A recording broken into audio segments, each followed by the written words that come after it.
Being this young and doing what I love and traveling the world, I want to appreciate it a little bit more. So I think my biggest goal is to just try and get my name out there independently as much as I can before I go make some money in a big company somewhere. Don't let people tell you that you can't do something. Don't let people put their insecurities and project their fears onto you. Because they can't do something doesn't mean you can't do it. So my name is Lizzy Evans. I'm a professional wrestler under the name The Live Bird Lizzy Evo.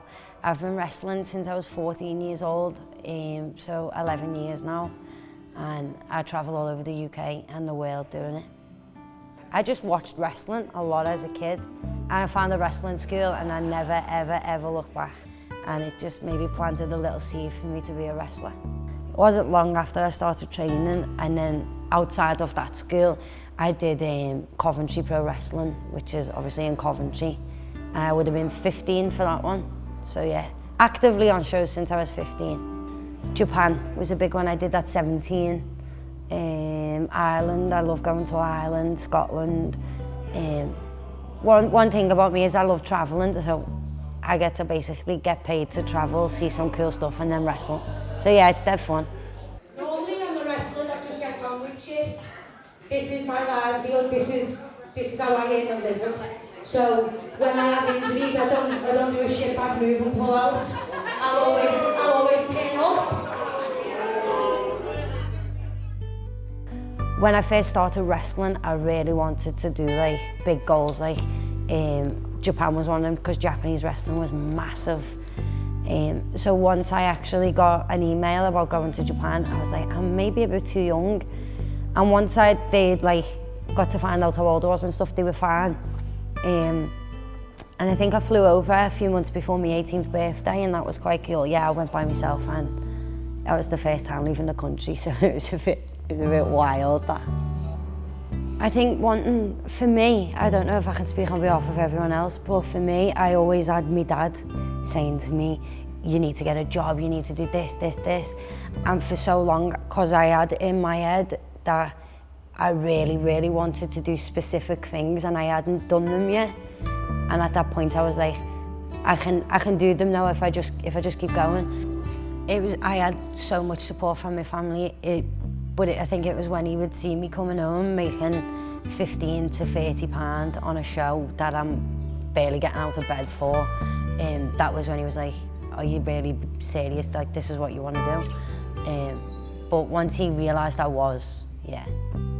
I think once I started getting double booked on shows that I wasn't realising, I would take a show, and because I was so used to always being available for shows, I would say yeah without checking, and I'd be like, oh man, I've double booked myself. So I think once I realised I was getting quite out there and quite popular in the UK scene, that was when I was like, okay, I need to take this a little bit more serious, and I gave more time to it, which is like I stopped doing part-time work and I focused on building a better gym life mindset. I mean, financially, it's been one of the struggles, and I think anyone that you ever watch who chases a dream or follows a plan that they want to do, it's one of the things that you have to come with. Like, you have a few struggles with your finances, but money comes and goes, I guess. Yeah, a few years ago, I used to always say, like, women wouldn't get much TV time. If you watch Go Back Wrestling, they get like 4 minutes in ring. In wrestling, you want to tell a story as much as you can, and you can't really do that in 4 minutes. I wanted to get more time in the ring for women. Because I'd always have young girls when I was doing the holiday camp shows, they'd come over to me and they'd be like, you really inspire me to want to do stuff. And you can't really do that in 4 minutes. So like for years and years, I'd always say women don't get the time they deserve. And it pushed me to not wrestle like a woman, but to wrestle like a wrestler. John Kenny is a British legend, and he started training me at 16. And no one would get in the ring with me at training, all the lads would, and I was like, there was no other females there.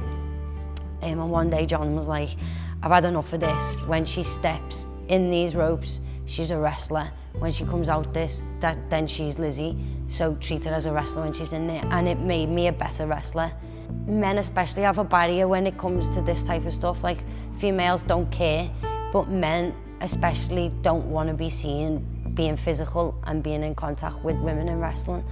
And I think some of the best stories that I've ever told have been against the men, because you'll meet a lot of them that will be like, yeah, you know what, fair play, you will probably punch my head in real life, so let's tell that story.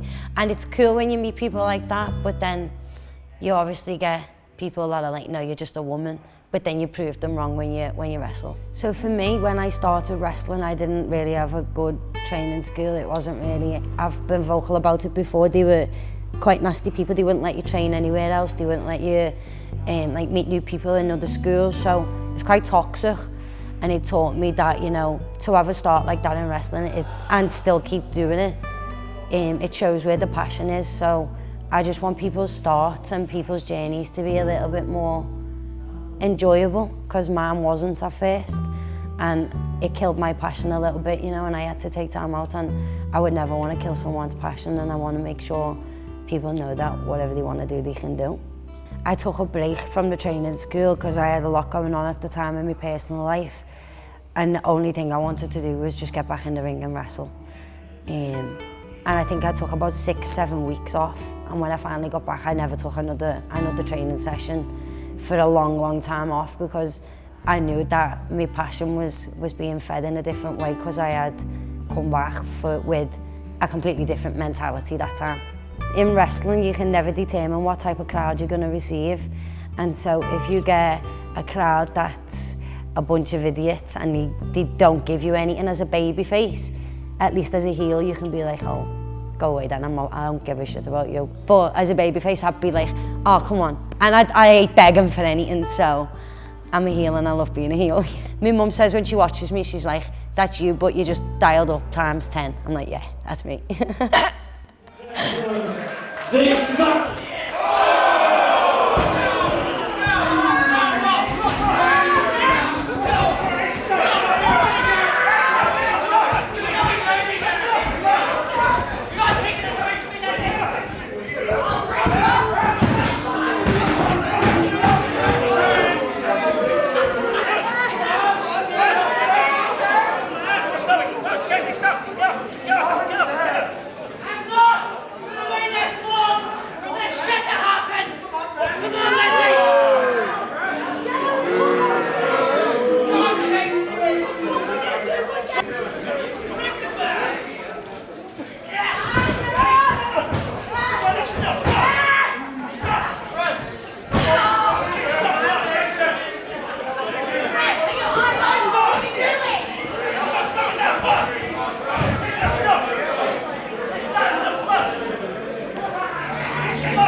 Ladies and gentlemen, I've just been informed that due to injury, Lizzy Evo will not be able to compete this evening.